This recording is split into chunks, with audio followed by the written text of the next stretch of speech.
Okay, we'll just get going. We're going to jump on in. Today is a little bit of a catch-up meeting and a taking stock meeting and covering a little bit of material um, that was in some of our breakout sessions. So it's a little bit of a catch-all, but we'll jump right into it. I think everybody's been on these calls before. If you want to communicate during the call, you are welcome to say anything. Use the little raise your hand tool. We'll keep an eye on it, or at any time, feel free to type something in the question box. And that's if maybe there's background noise and you don't want to say something out loud, you could type it there, and we'll try to hit on every one of those comments or questions. So first of all, before I jump into today's agenda, I want to say thank you to all those who made the trek to come out to DC, some of you amidst massive storms and so on. We really appreciate it, and it was great to see you all. And I hope it was valuable to you, but feel free to send us any comments at any time or put them on the blog with any feedback whatsoever or ideas about how to move forward. So just a thank you about that. You'll see there's a little note here. We're going to talk at the end about how to access those meeting materials. Whether you went or didn't go, you might want some of those things. But we do appreciate that. It was really great to see everybody. Secondly, I wanted to give a little update. Many of you who are at the meeting know that the regulations have been pulled, and that means that there were some regulations that have to do with financial transparency. The financial transparency basic requirement is in the law, in the statute, so it's not going away. However, with the regulations on hold, we don't necessarily know what that means for the financial transparency regulations. There are a couple of important things to pay attention to, and one is that the deadline was extended in the regulations, so that extension is pulled right now. So in effect, the first data needs to be reported for the 2017-18 school year by December 2018. That's the requirement that exists in the law. And I think, and Katie, maybe you can correct me if I'm wrong on this, that the waiver to wait a year was also part of the regulation. So now everybody... Correct. Yeah. Correct. Okay. We'll have to start with the 2017-18 school year, which means that this summer, a data collection plan has to be in place to be gathering data financial data when school starts this September. So that's a really important update. There were some more details around the uniform procedure that were in the regulations, and those details are also on hold. And if we were to try to predict what's going to happen to the revised regulations, first of all, we don't know for sure. We suspect that that if anything gets changed, the regulations would just be loosened. I doubt they would get more restrictive. Although, like I said, we don't know for sure, and we don't really have a sense of the timing on that. So just a heads up that those are some important things that are coming down, and we'll keep relaying information as we get it. So what we wanted to do today was a little bit more true-false on what ESSA does and does not require in school-level expenditures. And this is our little pop quiz in a moment. It's a take on the one we did in a breakout session while we were in DC, but there's some changes in there, in part because some things have surfaced since then. We are also wanted to dive in with a little bit of a checklist for SEAs for meeting the requirement. And we've broken the checklist out a little bit by bucket. So if you're a state that's already starting with the chart of accounts with a location code, your steps are different than those for some of the other states. So we've broken that out, and we thought today would be a little bit of a take stock. And then we wanted to share with you how to access the meeting materials and cover the next meeting. So, Katie, anything I forgot on the agenda? Nope, that's great. All right, so we'll jump in first with the pop quiz. And in keeping with our plan to use a meme, this is your face when you get a pop quiz. So I think for those of you who are at all around middle schoolers, memes are like the big thing these days. So you can tell them, you know, you use memes in your work too. So at least that's what I tell my own middle schooler, who thinks much more highly of her when I told her that. But anyway, so that's what we are. We're kicking off today with a little bit of a pop quiz, and let's go for this. Katie is going to switch us over to a poll that will allow you to answer on the webinar if you choose to. And the first question is, an SEA's uniform procedure must dictate what objects should be coded to schools. True or false? All right, you are all passing this first one. It's actually false. I mean, I think that was a misconception early on. That you're correct. It is false. And let's see here, Katie. I think we kind of are going back and forth. We might want to just stay on one, or maybe this works. Okay, so the answer is that's false. And you don't have to, even if the regulations stand as they are, you do not have to specify the objects. You have to have some sort of uniform procedure, but there wasn't any language in the regs on what the nature of that uniform procedure is. You could dictate what objects should be coded to schools, but you don't necessarily need to. And by objects, those are the ingredients in schooling, or the purchased items like elementary teacher, or benefits, or technology purchases, or things like that. So you don't have to. You can, but again, like I said, you don't have to. So the next question, Katie, do you want to go to that? Or do I go to that? Okay. Number 2, SEAs are required to break out expenditures by personnel and non-personnel at the LEA and school level. So true or false? They need to be separated by personnel and non-personnel. This, it turns out, is also false. So there's some miscommunication about that one as well. And see if I can get this thing to advance here. Yeah, so that was also false. It is the case that in the law you have to acknowledge that there are personnel and non-personnel expenditures at schools.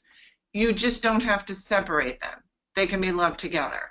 And it is confusing because the words personnel and non-personnel are in the law, but there isn't a requirement that they be itemized separately. The law just says you've got to tell us the costs, including the non-personnel and personnel, meaning you can't just show non-personnel costs alone only, or personnel costs only. There's got to be some money in there for both. And so that one is confusing, but you do not need to separate those. And that's why we added this as a question. I think there was some miscommunication about that one. So let's move on to the next question. True or false? An SEA's uniform procedure must specify any expenditure types that are to be excluded completely from LEA or school level reporting. So if you're going to exclude adult education, you've got to say, I excluded adult education and something else totaling this amount. And yes, most of you are right on with this one. The answer is true. So anything, any LEA expenditure at all that is excluded must be listed separately as and itemized as excluded. So and that's something that that will have to be part of the uniform procedure on that one. So Katie, is that the only ones we did the polling for? Yeah, just those 3. Okay, so we're just in the nature of time to not make you kind of go switching back and forth between the screens. We're going to just do true and false on this one, and you don't have to answer, but you maybe I'll stop for a second though. Did anybody have any questions on those first 3?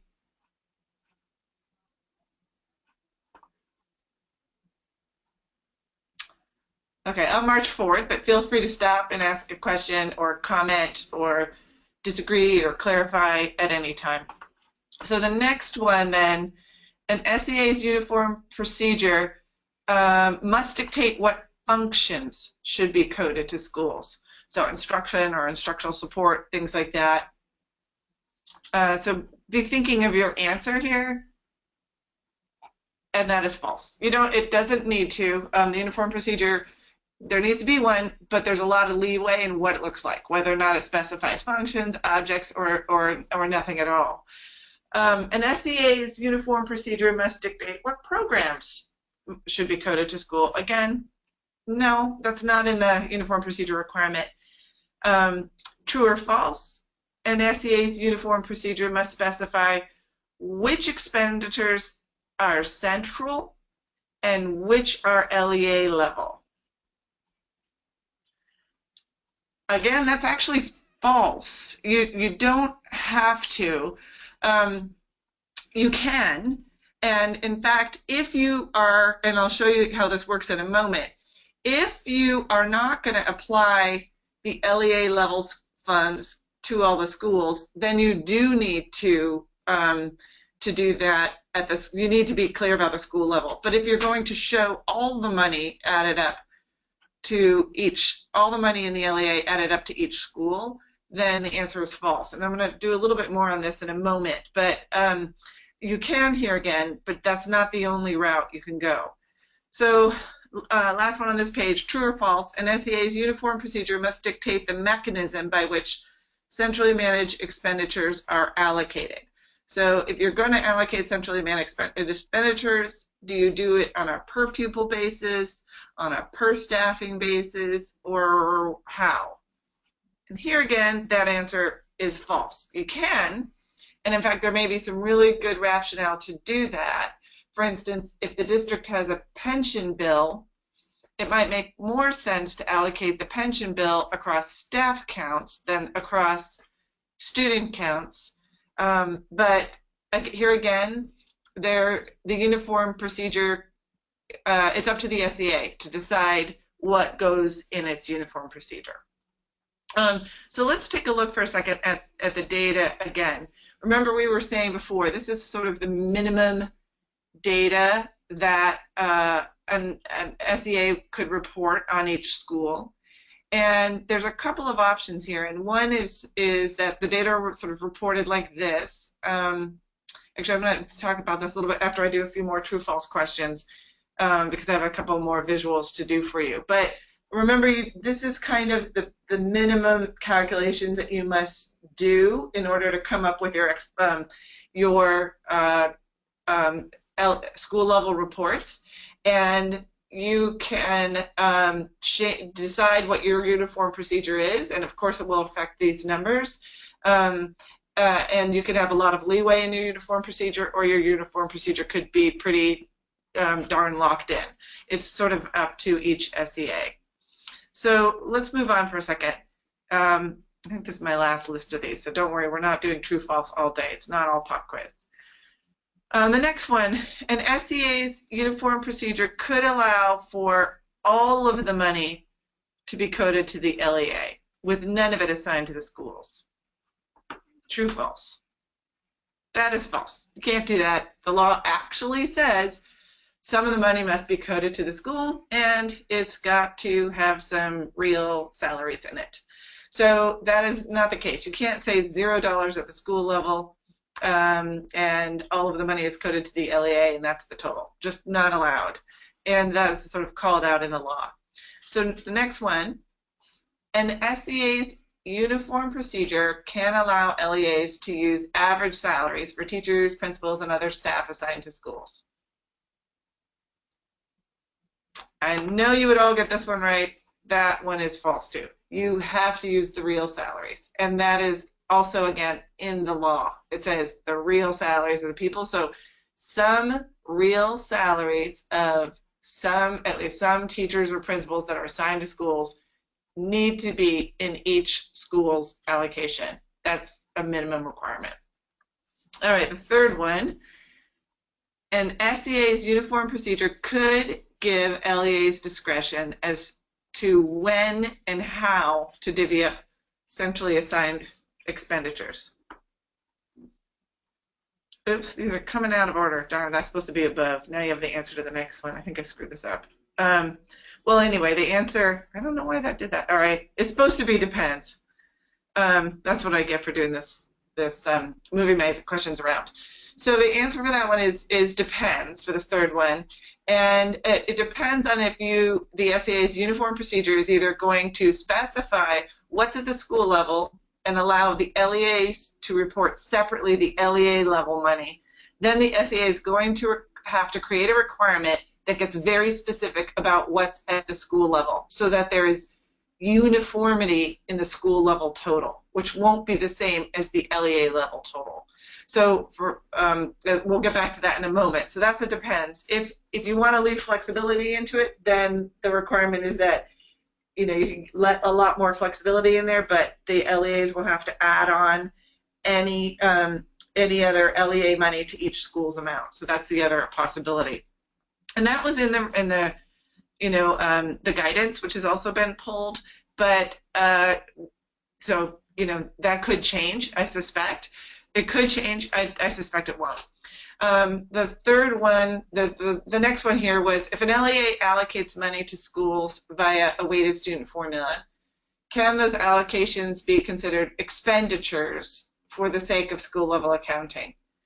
And the answer here is that it depends, and that is the reason it depends is if your weighted student formula allocations that go to schools include the real salaries. Those have to be real dollars that are given to schools, and there's no funny money that gets traded back and forth after, like if the district charges average salaries out of those.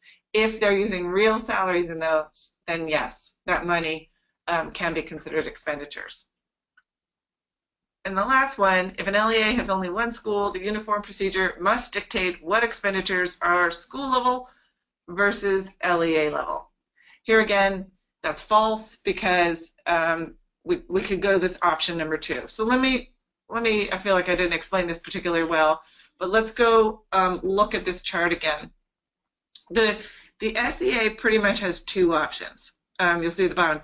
One, you could define a uniform procedure for what gets reported at the school level and require that reporting across all districts. So you could say, I only want to show specific things at the school level, and anything else I'll show at the LEA level, but I want every single school district to report the same things at the school level. Or you could say, I'm going to be a little squishy about what's at the school level, but you have to add on this LEA number to each school's number, so I have a total that I can compare across schools. So we're either going to compare these numbers like this number to this number to this number to this number, which is just these school level ones, or the idea is that we're comparing these totals, which are the grand total that includes the LEA share. So what you would actually be reporting under option 1 is this. You would say, oh shoot, I should have hid these numbers here too. Sorry, you would just be showing these numbers, these school totals, with these LEA totals separately. Under option 2, you don't need to show anything separate really for the LEA because the LEA numbers are going to be included in each school total. So I think I've not done a terrific job of explaining that, but if you have any questions on that, this is a good time to ask.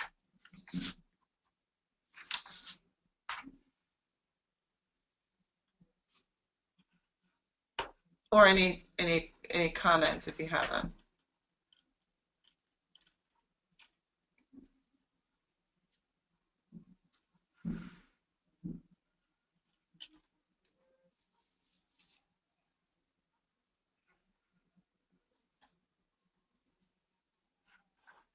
All right, well, we will move into the next portion there. That was a little bit of a review for some of you who came to one of the breakout sessions at the DC meeting. But what we wanted to do today was to begin to start moving from data inventory to action. And remember we had put SEAs in buckets, bucket 1, 2, 3, or 4. depending on what kind of data you had to start with. And some of you have already been moving from one bucket to the other, in part because either we found out we had data, or we've since seen some of you expand your data systems and so on. Katie, I don't know if you wanted to weigh in on that at all. Yeah, so when I was putting this together, I realized that when we started with these buckets, we maybe had 6 states in bucket 1, but we've learned a lot about everyone's data over the course of the past few months, and so folks have shifted quite a bit in here. And then also we've kind of condensed in some parts, like there were multiple parts of one, and we've condensed them here just for the sake of space. So this would also be a great time to weigh in if your state is memorized here. You can let us know, and we can follow up with you to learn more about your context, so we can have accurate representation of where you stand in these 4 buckets. And it's also, remember, you can fit into more than one, so we rank you based on kind of the highest data, the best data that you have, or the most robust data that you have. That's right. So in bucket 1, these ones all have a chart of accounts with a location field. In bucket 2, then the best data right now is the SLFS, or the school level finance survey data. In bucket 3, maybe the state has real salaries and benefits of personnel, which turns out is a lot of that information by location, and that is a place to start. And in bucket level 4, not much school level data at all at this point. So again, feel free to raise your hand or comment, but what we thought we would do is kind of go bucket by bucket first and look at the bucket 1 states and see and sort of start to spell out for you. I know some of you are already working on these things. So these are states where you have a common chart of accounts, and you have a field for location. That gives you a kind of a to-do list that would be different than those in the other buckets. But you would likely start by exploring your available data for patterns across districts and schools, things like the percent that tends to be coded to the school level versus central, to see what kind of similarities you have. You might decide if any work needs to be done to dictate how districts will divvy up central expenditures, if you want them to do that. Who will do it? I mean, the SEA could technically do it for them. And you want to have LEAs weigh in on that. I think you could have this conversation by sharing early reports with LEAs. You might want to flag for them any equity issues. And given that you have a lot of data on your hands, you might want to then start exploring visualization options. What are you going to create? What tools are you going to build for users? And think ahead to start developing that communication plan. And I know some of you on this list are at least deep into this work, and some of you might not have started it yet. So if you're on this list and if you want to add something about what you're doing or what you haven't done, this would be a great time to do that.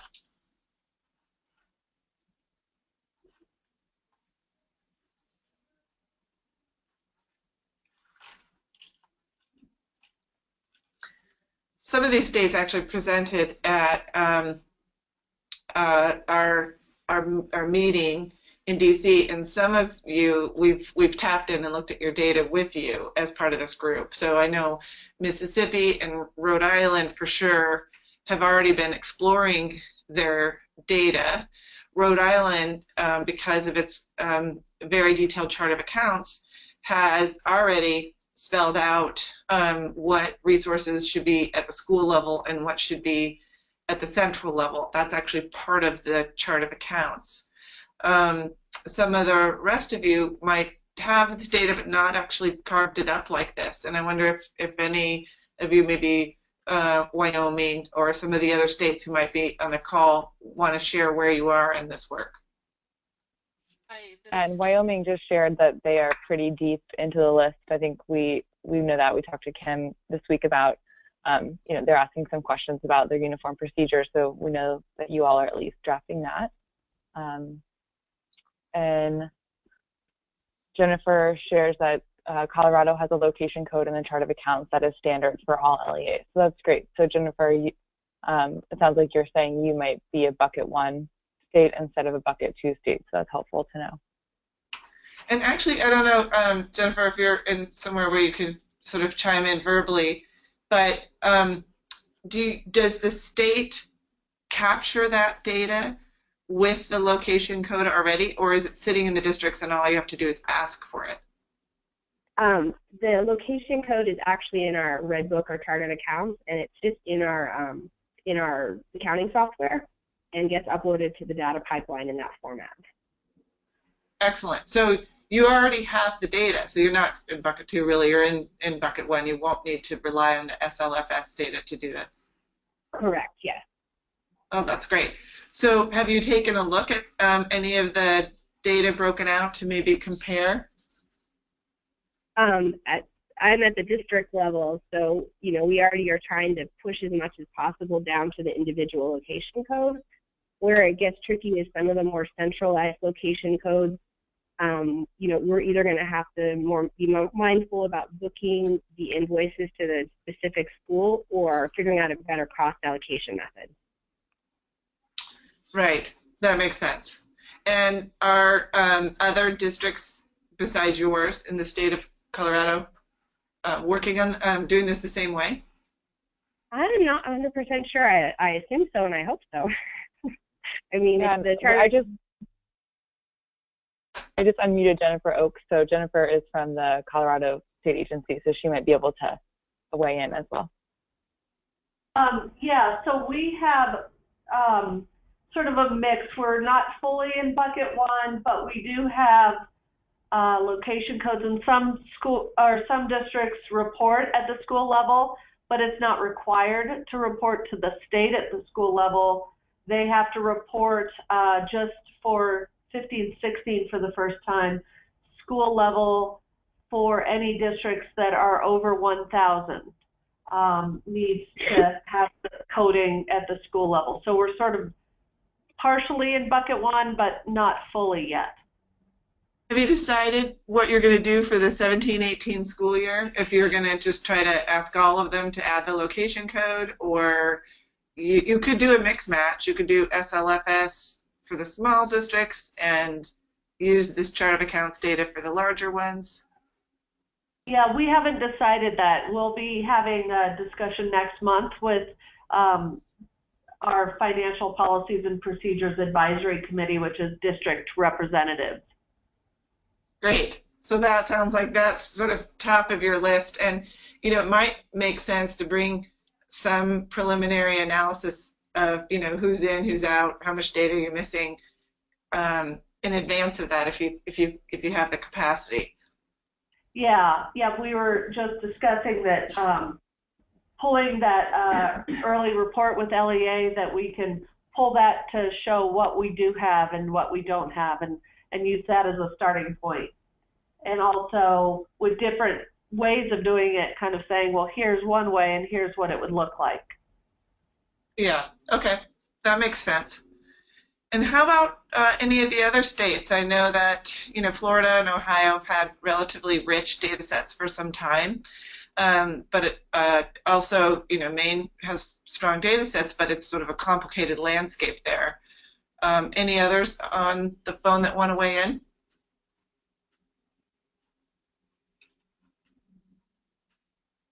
Massachusetts.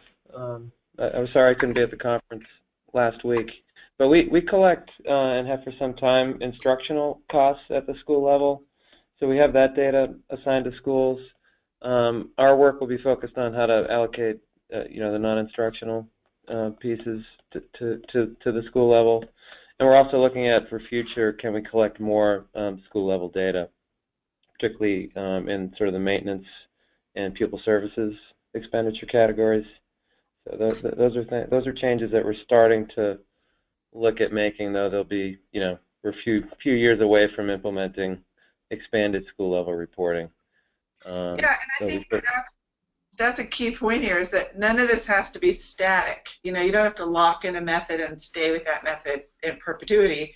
You can expand on your method it's possible for Massachusetts to start with that graph I showed before, that table, and just report the expenditure, the instructional at the school level, and divide up everything else and put that at each school, knowing that the LEA expenditures cover everything that's not instructional at the moment. So, and it could just be divided up on a per pupil basis. And you might run your numbers that way and share them with your districts and say, this is where we're starting with, and you can see how so much money is still in this LEA chunk, that's why we're trying to get more detail going forward. Right. Yeah, so that's the approach we're taking right now. Yeah, I think that sounds good. So this list just reminds, hopefully, some of you to, be exploring that early data that you have and sharing it with the LEAs, and sort of flagging any issues. Maybe there are equity issues that the LEAs will want to have acknowledged before the data, go public in a year and a half. And think about different visualization options and so on for that, just so that everybody, folks don't feel blindsided and can weigh in on maybe which parts of the data they want to add in there quickly. Maybe it's instructional support, because instructional support is a chunk of money that offsets some of the inequities that we see in instruction, for instance. So that might be an area where LEAs would be more agreeable to working more quickly to kind of build out the rest of their data. Any others that have questions or comments, or let us know how far along this work you're in? Yeah, it looks like Florida is trying to weigh in, but Mark, I can't unmute you. So if you want to enter your audio pin, then you should be able to talk, but I can't unmute you right now. And then Katie, do you want to tell them where to get an audio pin? Yeah, I just sent you a message, Mark, so you should have it.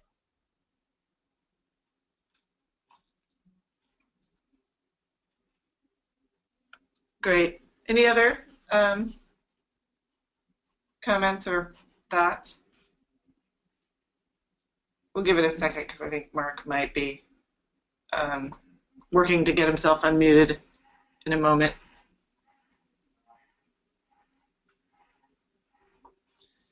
But it's a lot of work, and I think the timeline is going to come quickly, even for those states that already have data, maybe even data in hand.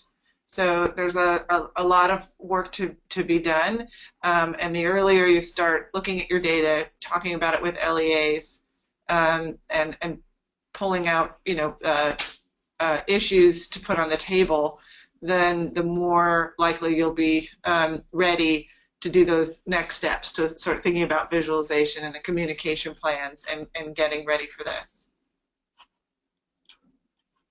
Any other questions or comments? We can also come back to this, and anyone feel free to type in a question in the question box at any time. All right, let's look at bucket 2. We talked a little bit about Colorado, so we don't want to spend a lot of time on this one. But if you do have SLFS, and I think the reason we have this bucket 2 up here is some of you in bucket 3 and 4 may choose the school level finance survey, or SLFS, as your route to get data. And if that is if you're going to move from bucket 3 or 4 to bucket 2 by implementing SLFS, then this is what you'll be wanting to do as you get that data. You'll want to be merging your SLFS with your F33 data. Hopefully people know what I'm talking about with that. That's a federal survey, but that gets you all of the data from LEAs, and SLFS is only a portion of the data. But it's enough for you to start the school level reporting. You want to look at your early data runs. You want to sort of share them with the LEAs. Potentially, with the SLFS data, you may have districts that aren't actually submitting their data, or it's incomplete somehow. So you want to look for holes in that data, and then develop a plan to complete them if there are holes. It's not clear what would happen if a state said, we try to report all this by school level, but we've got a few districts that haven't been able to report it yet. I suspect that, a good faith effort would suffice for at least the first year, and especially if we don't get an extension or a waiver in there. But the more planning you do up front with regard to the SLFS, the better. And then you'll want to share those reports with LEAs, again, identify equity issues, explore visualization, and a communication plan. Any questions or comments about this? This will be the checklist for those of you who, this will be the checklist for those of you who are in bucket 3 or 4 and want to shift to bucket 2. But you'll have the added difficulty of needing to start implementing the SLFS survey. And we have a question from Mark. Can post-secondary and voluntary pre-K expenditures be excluded from the data at school level? Can post-secondary and what else? Voluntary pre-K expenditures. So this is a good question. Post-secondary, yes, you can make that part of your uniform procedure to exclude post-secondary. The regulations specified that pre-K funds that are spent in public funds would need to be included as long as, as they're expended to send kids to pre-K. That was a regulation, and the regulation got pulled, so that could be something that disappears. You don't need to report private, like if, let's say, parents are paying tuition for pre-K, you could exclude that. But whether it's voluntary or not, it looked like if you're using public funds to have kids go to pre-K, that the regulations required that you include it, but that regulation could be revised. And regarding the regulations, I think if you have a preference for a change in a regulation, send it to us and send it to your Office of State Support, because there may be some revising of the regulations, and now that everybody's had a time to look at the stuff and digest it, and if there are going to be issues that are particularly important for your state, then there may be a window where some of those regulations could be modified. So if the pre-K one, which seems to be coming up over and over, as does nutrition and food services, if those are ones that it would be easier for your state to exclude, then submit that in to those groups, and then they'll know at least and can make a decision on whether or not that gets revised in the regulation. But it looked like in the first draft or the first regulations that the pre-K funded with public funds had to be in there.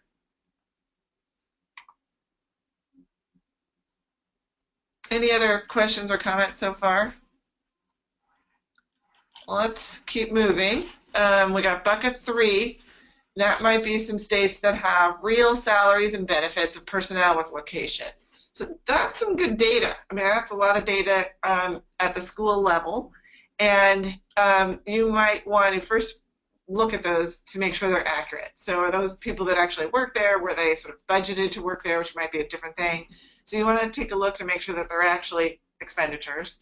Then you want to compare the totals that you have at the school level with the totals for every LEA in the F33 to find out kind of how much money is missing. And it's fine, actually, then if you want to put the F33, the difference in the LEA level, you can actually meet this requirement with just your salaries and benefits of personnel with location. But it will be a little bit of merging of data sets to get it done. So you want to identify some LEAs for partnership and analysis again. You may say this is too messy and incomplete or too problematic for some reason. So I'm going to scrap the plan to use this data, and maybe at least for initially I'm going to shift over to using the school level survey, or maybe we've been on the cusp of adding a location code to our chart of accounts, so we're going to do that instead. that's your choice, of course. But you do need to settle on some sort of data plan for the 2017-18 school year, which means that between now and this summer, school districts need to be ready to collect or implement whatever you're going to use. And you'll want to communicate with that and potentially pilot it with a subset of districts. So those are options there. And I know a few of you are in that boat, and I'm not sure if you want to weigh in with what you found by looking at your data, either in Connecticut or Illinois, if anyone's on.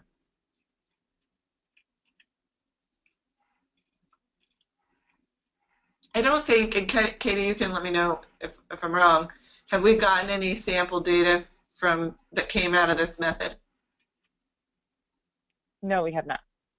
So I've produced it on a state that's not in our working group, but I have produced it on a state using this model, and it works. It is a little messy, but it does work. So that means that data is sufficient. And maybe, if Connecticut or Illinois, if either of your states are thinking about doing this and not sure where to start, reach out to us and we can walk you through it. If you don't want to go this route and you want to switch over to one of the other methods, that makes sense as well. All right.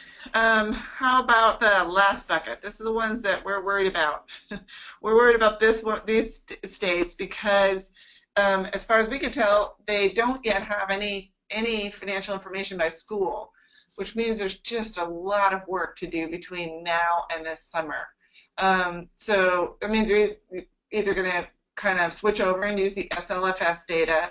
We had Stephen Kornman come, both to the webinar and to the in-person meeting. He's got those surveys set up. You could just send them out. And it looks like most of your districts should be able to fill out the survey and get you data. You could kind of go for broke and try to implement a chart of accounts, but you don't have a lot of time right now.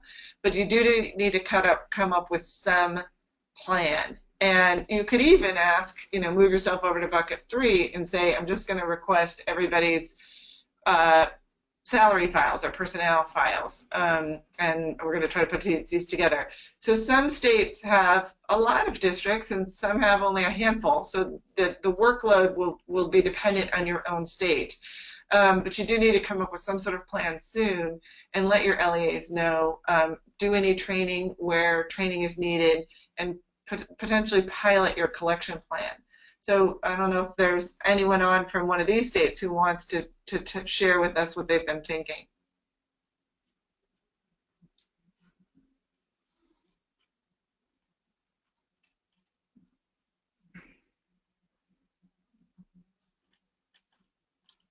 I know I'm putting you all a little bit on the spot today with this, and the idea here is that you can see where you are and you can see what your checklist is, and hopefully this creates a little bit of urgency to kind of come back and meet with your team and say, we've got to get some work done between now and this summer. Again, our team is always able to reflect on your data gathering. So if you capture some data and you want to look at it with us, we are happy to do that. So use us and our team where possible to help carve out a plan for your states. And we just unmuted Marianne from Tennessee. Hi, good afternoon. Tennessee actually has a uniform chart of accounts that all of our LEAs use. One of our issues is that each LEA has its own financial software package, so there's not uniformity across the state. I believe most of them allow for a location code, although not all of the districts use them. We are actually having our first state working group meeting tomorrow, so this is extraordinarily helpful to run through this checklist and this information, so I appreciate that. And we are going to work with districts who already report at a school level and run a pilot with them, as you've suggested. And in the meantime, work with the districts who are not using location codes to encourage them to do so and help them, train them in how to do that efficiently. Great. So it sounds like it's not like you don't have anything. It's just not everybody's using the location code, but you can really build on your chart of accounts infrastructure that's in place to potentially meet this data requirement for the first year. Correct. We have a very strong uniform chart of accounts that's been in place for many years, and so everyone does use it. Everyone does report at the LEA level annually on it, so it won't be too much of a stretch to add that location code, I hope. Great. And yeah, I think you're smart to be meeting with some of the LEAs to sort of check in on them. And like I said, I think there will be some, at least in terms of meeting the federal requirement, there'll be some patience with kind of weaker data the first few years. The tough part for you all and for your LEAs is that if weak or untrustworthy data is made public, it puts them in a hard spot, or if there are holes in the data like this district isn't reporting it, people will ask why not, and it will, so they'll just, the LEAs will want to be, will want to know ahead of time what's going on. And so, yeah, but that sounds like, Tennessee is developing a pretty strong plan to get there. Thank you. Anyone else who wants to weigh in or chime in with this?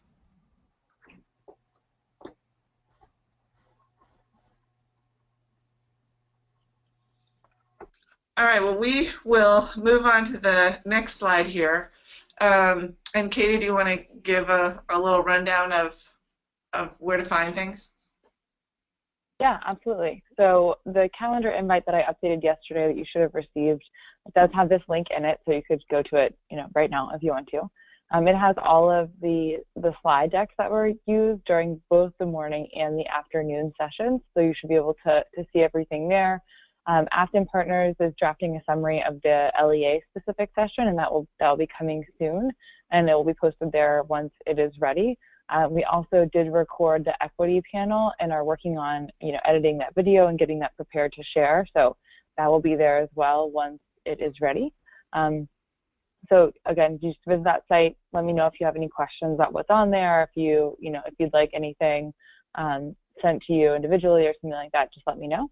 And then I also wanted to just make a quick note that if you have any data files or early analysis that you want to share, you've seen us use data from the different states on the calls over the course of these webinars, and we'd love to diversify the states and districts from which we're sharing. So if you've done any analysis, please do send that over to me, either via email or there's a link on the blog that has a kind of a data upload to a secure box.